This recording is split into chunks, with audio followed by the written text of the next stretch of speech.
중국어 전공자 여러분들은 불안해하지 않으셔도 된다. 안녕하십니까. 여러분의 취업과 이직, 커리어를 위해 영상을 찍고 있는 커리어의 곰돌이 아저씨입니다. 요새 언론에 중국 시장이 죽어가고 있다 이런 얘기가 굉장히 많이 나오고 있어서 반중국, 탈중국이 얼마나 말이 안 되는 얘기인지 오늘 한번 말씀을 드릴게요. 일단 이것부터 확실하게 하죠. 저는 정치 성향이 분명히 있고요. 정치인은 절대로 믿지 않습니다. 그게 제 정치 성향이에요. 왜냐? 정치에는 엄청난 이권이 있거든요. 나중에 말씀을 드리겠지만 법률은 진짜 토시 하나만 바꾸면 수십억에서 수백억이 왔다 갔다 할 수 있어요. 그래서 정치인은 항상 견제가 필요하고 감시를 해야 되는 존재입니다. 아무튼 오늘 푸는 썰은 정치 성향이랑 전혀 관계가 없고 경제적인 측면에서만 분석을 해드릴게요. 그리고 나중에 반미가 떨어지신 이유도 말씀을 드릴 거예요. 결국 우리는 중국과 미국 다 친하게 지내야 된다라는 결론인데 왜냐? 일단 중국은 진짜 짜증나는 존재인 건 사실이에요. 6.25 때 일도 그렇고 사실 그 전의 역사에서도 그렇고 암튼 틈만 나면 우리나라 쳐들어와가지고 박살을 냈던 그런 나라니까 마음에 안 드는 나라인 건 맞는데 대한민국의 번영을 위해서는 절대 놓치면 안 되는 시장입니다. 2022년 기준으로 인구를 보면 우리나라가 한 5천만 명인데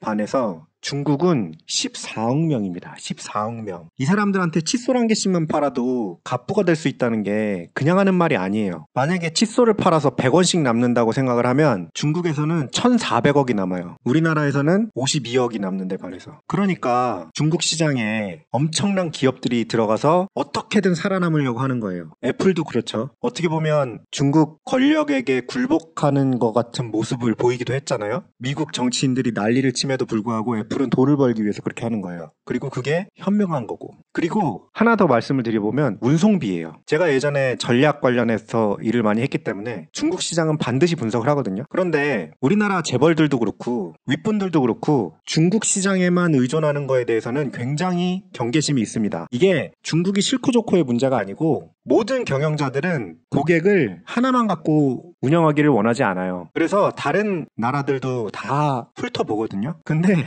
운송비만 딱 놓고 보면 중국이 제일 쌉니다. 컨테이너 운임을 한번 검색을 해보시면 제 말이 거짓말인지 아닌지 확인할 수 있어요. 부산에서 상해로 가는데 뭐 얼마 들고 부산에서 일본 니카타항으로 가는데 얼마 들고 이런 것들을 다 검색을 해보면 미국은 진짜 엄청나게 많이 들고요. 대만만 해도 중국의 한 2배에서 4배까지 듭니다. 물론 일본은 적게 들어요. 근데 일본이 우리나라 시장이 될 수가 없는 이유가 또 여기서 있는데 일본은 굉장히 특이한 게 자기들끼리 완벽하게 연결돼 있습니다. 우리나라 기업이 비집고 들어갈 틈이 거의 없어요. 얘네들은 진짜 일본에 없는 재료는 어쩔 수 없이 수입을 하지만 그 수입해서부터 반가공, 그 다음에 가공, 그 다음에 완제품 만드는 것까지 자기들 내부에서 다 해결을 하게 산업 구조가 이미 짜여져 있습니다. 이미 그래서 일본도 한번 검토를 해봤을 때 이거는 답이 없다. 이렇게 결론이 난 적이 있고요. 그러다 보니까 일본 대상 우리나라 무역 수지는 항상 적자죠. 일본이 또 소재나 재료는 진짜 강하거든요. 좀 약간 변태적인 게 있어갖고 아무튼 나올 때까지 계속 연구를 하기 때문에 그 부분이 굉장히 강해요, 일본이. 그러니까 그 부분을 수입을 하는데 우리나라의 반제품이나 완제품을 걔네가 수입하지 않아요. 그렇기 때문에 들어갈 여지가 없습니다. 그리고 일본이 만약에 젊은 나라고 20대들이 많다 이러면 그들의 취향이 바뀔 가능성이 있잖아요. 근데 일본은 유명한 노령화 국가예요. 그러니까